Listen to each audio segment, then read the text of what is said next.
Hi, my name is Rachel Paxton. Today I'm going to show you how to can fresh peach salsa.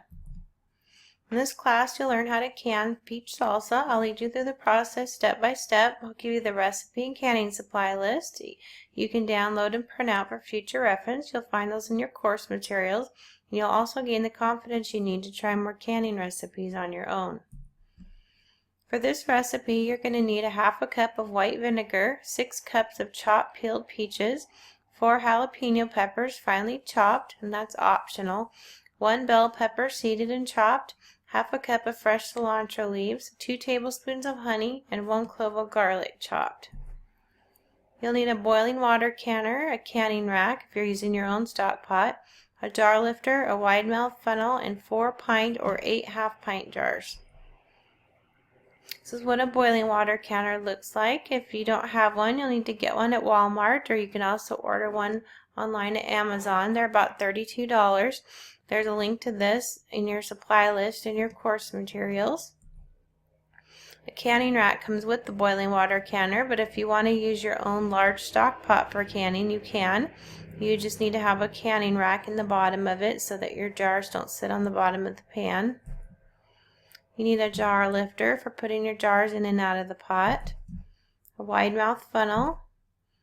You need to fill your canner about 3/4 of the way full with water and get it started heating on the stove. Sterilize your jars, rings, and lids in the dishwasher. If you don't have a dishwasher, you can boil them in water on the stove, but it's easier to use a dishwasher.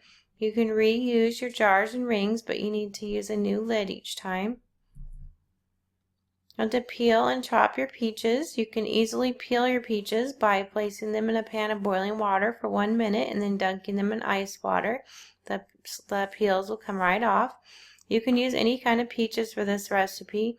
Clingstone peaches are the kind that the pit clings to the inside of the peach, and so if you have some of those aren't very good for canning peach slices, but if you are making peach jam or this peach salsa, those types of peaches will work fine for this recipe because it won't matter if the pit comes nicely out of the peach or not. You can just cut it off. This part is optional, but it's a good idea to sprinkle your peaches with fruit fresh if you're going to be letting them sit for a few minutes while you chop up the other vegetables. It keeps them from turning brown. So after you get all your vegetables chopped up, you want to just combine everything in your stock pot and bring it to a boil. There's a couple things you can change in this recipe. You cannot add to the amount of peppers in the recipe because for this recipe to be safe to can in a boiling water canner, you have to have the correct ratio of high acid to low acid foods in the recipe. So you cannot increase the amount of peppers, which are low acid, in this recipe, but you could leave some of the peppers out because then you would still have a high acid in the recipe from the peaches, which makes it safe to can. So if you want to leave some of the peppers out, like if you don't want the jalapeno peppers in there, then you can leave them out, but don't add extra peppers in. But you can adjust the seasonings. You can add cayenne pepper to make it a little spicier. Some recipes call for cumin, and so if you want to add some spices, you can do that. Just don't add more peppers. So you want to boil your mixture for 5 minutes.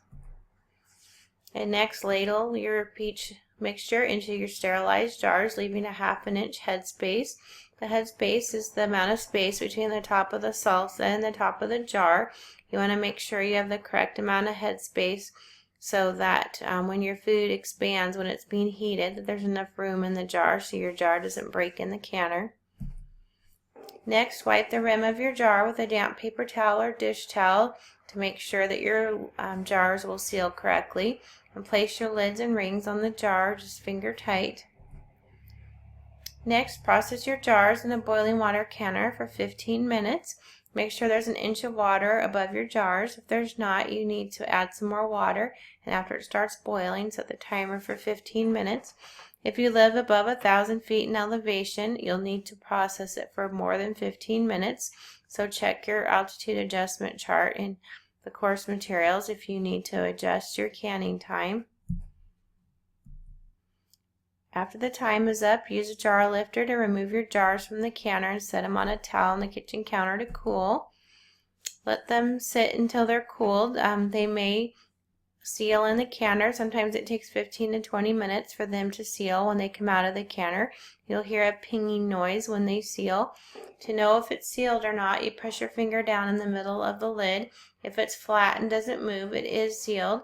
If it pushes down and up again, then it is not sealed, and you can still eat it, but you need to put it in the refrigerator and eat it in the next couple weeks. If it is sealed, then you can put it in a dark, cool area for 1 to 2 years. This peach salsa is really good. There's a couple different variations of this recipe. I have another recipe that has peaches and tomatoes combined, and another recipe calls for peaches and mangoes, but I really like this peach recipe. It's just an alternative to regular salsa, and you'll have to give it a try and see what you think.